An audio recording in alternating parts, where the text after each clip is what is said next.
I've got two clothespins here. This one's off Nettie's line. Wood, older than I am. And I've been squeezing it open and shut for the better part of a minute now, and it's still snapping shut clean every time. This one's all plastic spring pin from a bag I bought a few years back and left out on a line all summer, rain and shine both.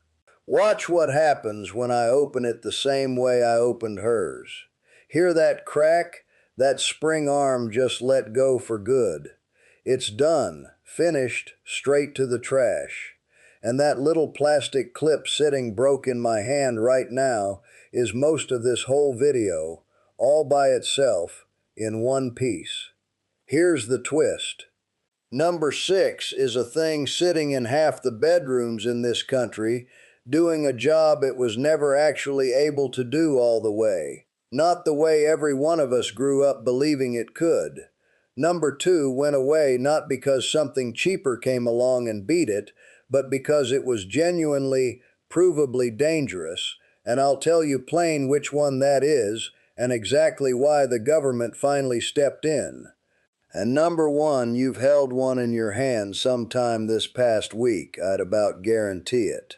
And you never once thought about where it came from, or where the last one that made it went. 10 old-school home goods getting harder to find in America.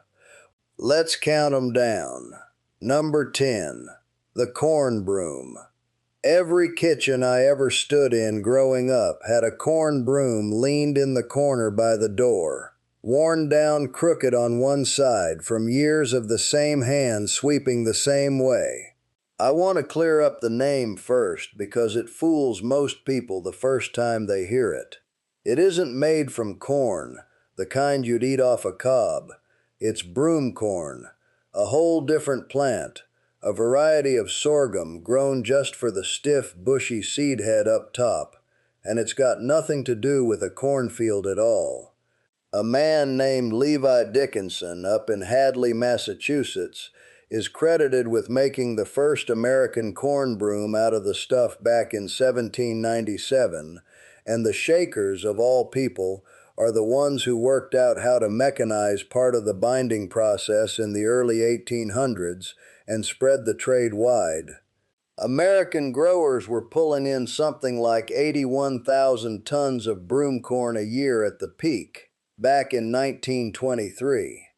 American broom makers were still turning out something on the order of 35 million household corn brooms a year, as late as 1965. Then imported plastic brooms hit the store shelves in 1967, cheap to mold and cheap to ship, and the corn broom's numbers started sliding fast from there. When NAFTA came through in 1994, it finished off most of what small manufacturing was left, and it pushed the actual growing of broom corn itself down into Mexico, where the land and the labor both cost less.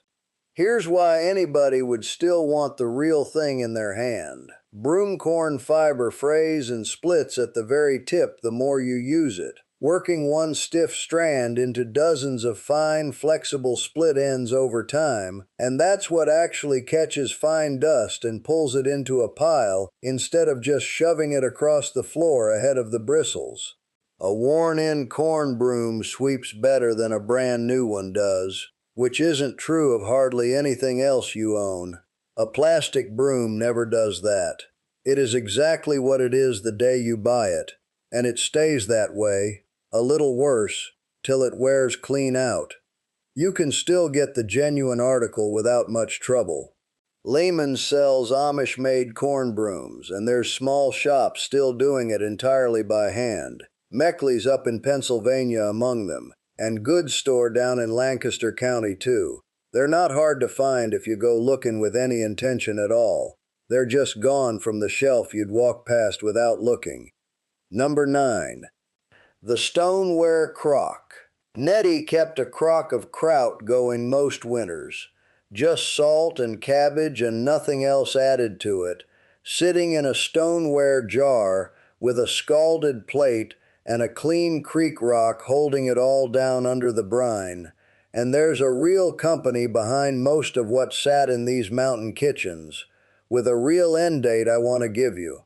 Red Wing out of Minnesota came together out of three separate potteries merging together between 1877 and 1906, and they switched off the old salt glaze, the kind you get by throwing handfuls of salt right into the kiln while the ware's firing hot, over to a cream-colored zinc glaze back in 1896. Red Wing Union stoneware ran on after that, making crocks for butter, for lard, for kraut and pickles and general kitchen storage, right up until 1967, when it closed its doors for the last time.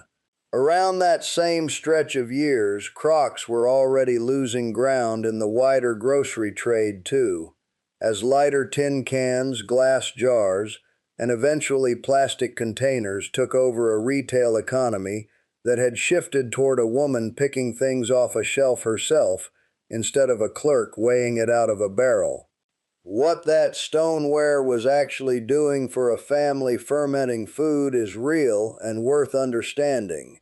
Fired and glazed stoneware is dense enough that almost nothing passes through the wall of it, and it doesn't react at all to the salt and the acid a working crock of kraut throws off over weeks of souring, the way a reactive metal container genuinely can. It just sits there, inert, and does its one job for decades without complaint. Now the company's gone, and I want to be straight with you about what that does and doesn't mean, because the crock itself isn't scarce. Only that particular Minnesota maker is. Reproduction stoneware crocks with a real food-safe glaze are sold today without much trouble. Lehman's carries them, and plenty of small potters do too. This is a case of one company's name disappearing off the bottom of the jar, not the object itself going anywhere. Number 8. Real linoleum.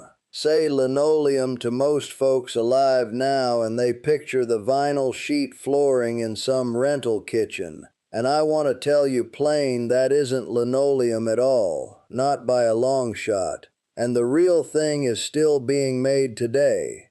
Just nowhere you'd think to go looking for it. An Englishman named Frederick Walton patented the process back in the 1860s. After he noticed the tough, flexible skin that forms on a can of linseed oil paint left sitting open too long, and worked out how to build an entire floor covering on that same simple principle.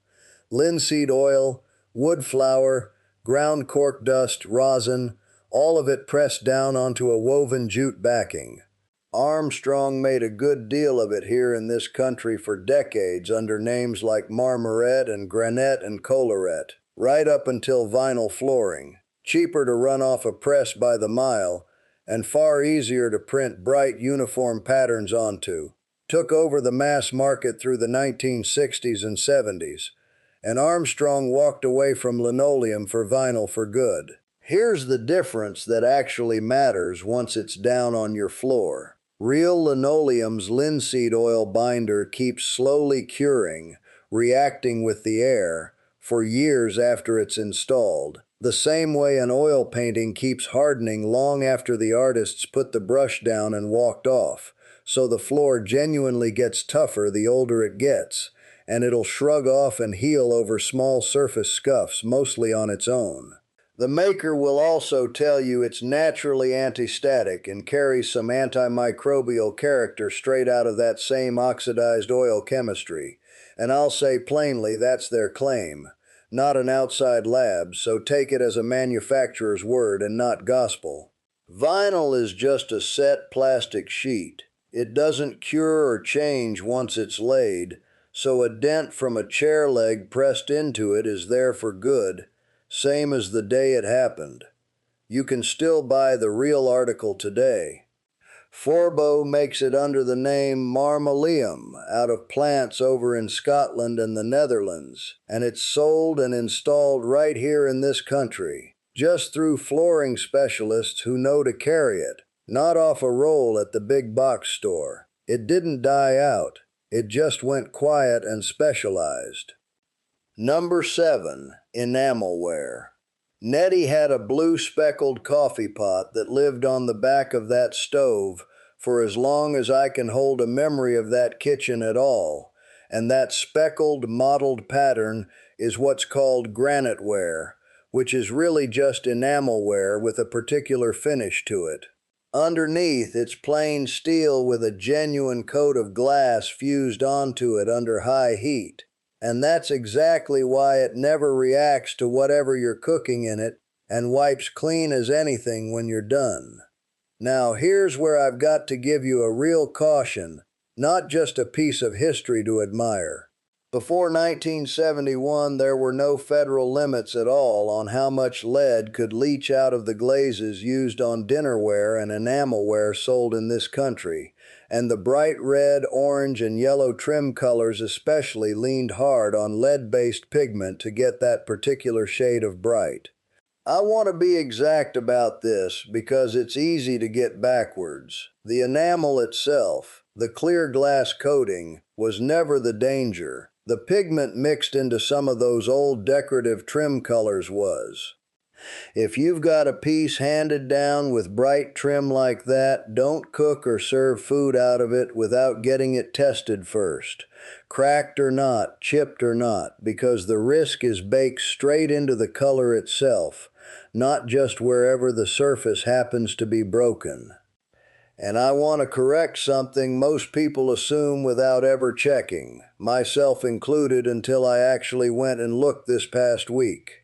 Neither of the two big enamelware names you'll find in a store today is made in this country. Falcon's a British name, manufactured clear over in China. Crow Canyon's designed here, but it's made over in India. If you want the genuine American article in your hand, it's the old inherited piece, tested and cleared safe, not anything new coming off a shelf with a heritage-sounding name on the box. Number 6. The cedar chest, and here's the one you've got wrong, same as I did.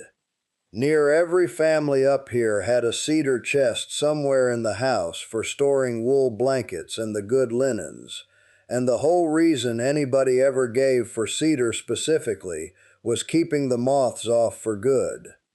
I believed that whole cloth my entire life, and it turns out to be only half true, which I didn't expect going into this. Cedar oil, that sharp smell coming right off the wood itself, is a genuine, real repellent to a grown adult moth. It'll steer a flying moth clear of the area entirely, and that particular part holds up under real testing. What it does not reliably do is kill off the eggs a moth's already laid down inside a sweater's seam before that sweater ever goes in the chest, or the larvae that have already hatched out and started working on the wool from the inside. And here's the part that ought to surprise you if you own a chest that came down from your own grandmother, same as I do with things of Nettie's. That cedar smell is an essential oil sitting in the wood grain, and oil evaporates, slow but steady, year after year. An old chest that sat closed in a bedroom corner for 60 years without once being resanded has lost the better part of its original strength. At that point, it's mostly just a nice-smelling box, not the moth-proof vault every one of us grew up assuming it still was. If you want the real protection back, a light sanding on the inside opens up fresh wood underneath and lets fresh oil reach the surface again. That's the entire fix, plain and simple, and almost nobody alive ever thinks to do it. Number 5. The treadle sewing machine. A Singer treadle sat in the corner of that front room my whole childhood. No cord running to it anywhere in the house. Worked entirely by a foot pedal rocking a heavy iron flywheel back and forth. Here's the plain reason those machines are still stitching away in some houses 80, 90 years on, long after everything around them's been replaced twice over. There is nothing in one of those machines to fail in the way modern things fail. No motor winding to burn out, no wiring to fray, no circuit board sitting in there waiting to short. Every single moving part is metal against metal, a gear, a linkage, a leather belt, and you oil it right on schedule, and there is nothing in the whole mechanism that ever goes obsolete on you. I'll tell you plainly, nobody's building brand new treadle heads anymore. Not one manufacturer I could find anywhere. That part of it really is gone for good. What's kept the old ones running all these decades is an entire community of people out there restoring and trading vintage singers and the parts to fix them, and there's a fair supply of both still out there circulating if a person goes looking with any patience at all. Compare that to a modern machine sitting in a store today, computerized, with a little screen built into the front of it. When the board inside one of those finally goes bad, and sooner or later it does, a repair shop will tell you plain to your face that it often costs more to fix than the whole machine's worth new, and the entire thing goes straight in the trash over one part the size of a stick of gum. Nettie's front room treadle would have outlived 3 of those, easy, and never once asked for a spare part that couldn't be filed or forged by hand. Number 4, the washboard. Before there was any kind of machine to do it for you, wash day meant a washboard, a ridged board you scrub wet fabric against by hand. And there's nothing mysterious about why that actually works once you think it through. Spread out flat, ordinary hand pressure does next to nothing against soil worked deep into woven fabric. Run that exact same pressure along a raised ridge instead, and it concentrates way down into a narrow line of force, and that's what genuinely breaks stubborn dirt loose from cloth. The old boards were made of corrugated glass, or zinc, or plain ridged wood, whatever a family had access to, and the principle held the same across every material. Here's how far gone this particular tool has gotten, and it surprised me some when I found it. The Columbus Washboard Company, tracing back to 1895, moved its whole operation to Logan, Ohio in 1999 after coming within a hair of shutting its doors for good, and it stands right now, today, as the very last washboard factory left standing anywhere in North America. Not the last good one still running, the last one, full stop, end of the list. And they're still turning out something on the order of 40,000 washboards a year on machinery that was designed at the turn of the last century and never much needed improving on. I won't stand here and tell you a washboard cleans clothes better than a modern machine does, because it flat doesn't, and I'd be lying to your face to say otherwise. What it genuinely does is work without one lick of electricity anywhere near it, and without a single moving part that can short out or burn up on you. Plenty of what's sold as a washboard today ends up on a musician's lap in a string band more than in anybody's actual wash tub, which tells you something about where the trade's landed. You can still buy a real working one straight from that one factory in Ohio. There's just the single one left standing to buy it from. Number 3, the wool blanket. Every bed in this house growing up carried a wool blanket come winter, heavy enough that you could feel the actual weight of it settle down over you the second you climbed under it. And there's real sound reason wool does what it does. The fiber grows naturally crimped, kinked along its own length, and packed together by the millions. Those crimped fibers trap still air down between them, and still air is what actually holds heat against your body, the exact same principle behind a puffy modern coat, whatever they stuff inside it. Wool also takes on a real share of its own weight in moisture before it ever starts to feel wet against bare skin, which is why a damp wool blanket keeps working to keep you warm long after a soaked synthetic one has quit entirely.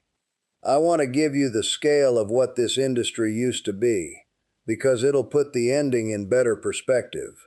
The American Woolen Company came together in 1899 out of 8 separate mills consolidating into one, and by 1914 it was running 36 plants at once, turning out something like half of all the menswear wool fabric made in this entire country, and it still held around a fifth of all American wool production clear into the 1920s. From there it lost ground for the rest of the century, first to cheap petroleum-based synthetics coming available from the 60s onward, then to non-union Southern mills underselling the old unionized New England shops, and finally to manufacturing moving overseas entirely. I want to give you one date that took the wind out of me the same way it likely will you. Woolrich, up in Pennsylvania, had kept wool running through that same mill without stopping since 1845, the longest continuously operating wool mill in the entire country by that point. It closed for good on the very last day of December 2018. The company's own president said plainly, on the record, that costs had simply gotten away from what that mill could still turn a profit running. That is not a story out of the history books. That happened in my own lifetime, not so many years before I ever sat down to start this channel. It isn't the whole story, though, and I'd be doing you wrong to leave it sitting there. Faribault, up in Minnesota, has been running wool through that same site since 1865, went under into bankruptcy back in 2009, and came back to life again in 2011, and right now, today, they're making genuine wool blankets in this country again. Raw fiber to finished blanket, start to finish, all under one roof. Number 2, the wringer washer. Wash day, once you were past a washboard and up to something with a motor in it, meant feeding wet clothes by hand between 2 rubber rollers, or turning a hand crank yourself to squeeze the water clean out before hanging things up to dry. And I want to tell this one different from every other item on this whole list, because it's the single one where the old way genuinely lost out to something better, and not to something merely cheaper. By 1953, the fully automatic washer, the kind that agitates the clothes and spins them dry in that same one tub, had already overtaken the wringer washer in total sales, and by the 1970s the automatic was the standard sitting in nearly every laundry room in the country. But there's a harder, more honest reason sitting underneath that shift, and it's the part folks tend to skip right over telling you. Those rubber rollers caught hands and forearms, real and serious injuries, documented closely enough in the medical literature that when the federal government stood up the Consumer Product Safety Commission in 1972, wringer machines were treated right from the start as a known, recognized hazard, and safety guard design requirements followed close behind for any that kept being sold. Maytag, who held on to building the design longer than most of their competitors did, finally stopped making wringer washers altogether in the early 1980s. I won't tell you it got banned outright, because near as I can find, it never was, not by any specific law on the books. And I won't tell you a single lawsuit killed it either, because that's not the full picture. What actually happened is plainer than either of those, and a good deal more honest. Something genuinely safer came along at nearly the same moment, and the market and the regulators both moved the same direction at once, and the old way simply couldn't keep up on that particular count. No major manufacturer builds a powered wringer washer new today, not one that I could confirm anywhere. What you can still buy brand new is a small hand crank version aimed at off-grid living, or a camper trailer, and I want to be clear with you that's an entirely different animal from what once stood in every laundry room in this country, not some quiet continuation of it wearing a new coat of paint. Number 1, the wooden clothespin.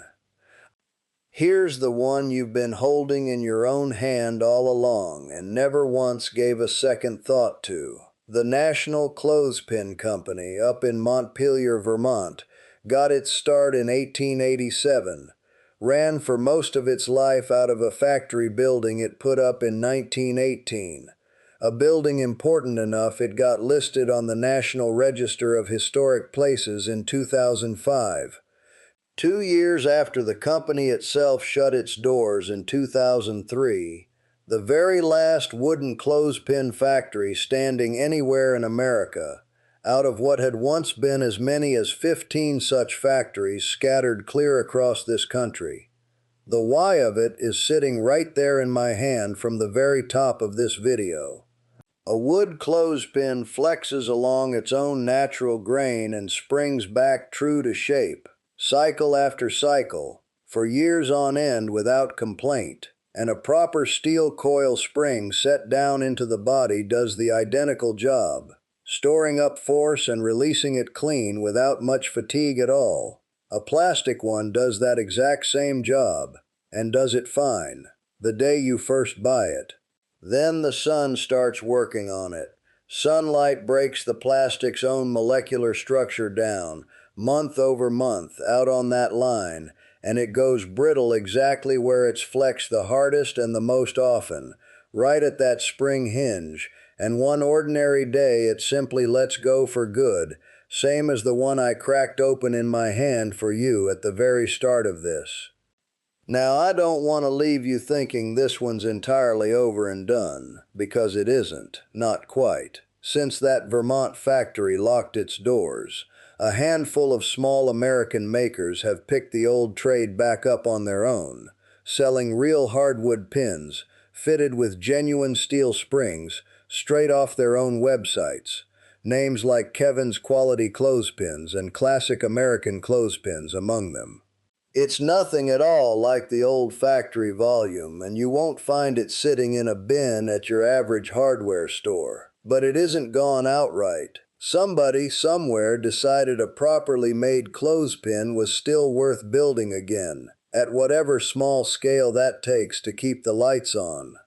Every item on this list is some version of the very same story, and I want you walking away with the right one, not the easy one to tell. Most of what you just heard didn't disappear because it stopped working. The corn broom still sweeps better the longer it's worn in.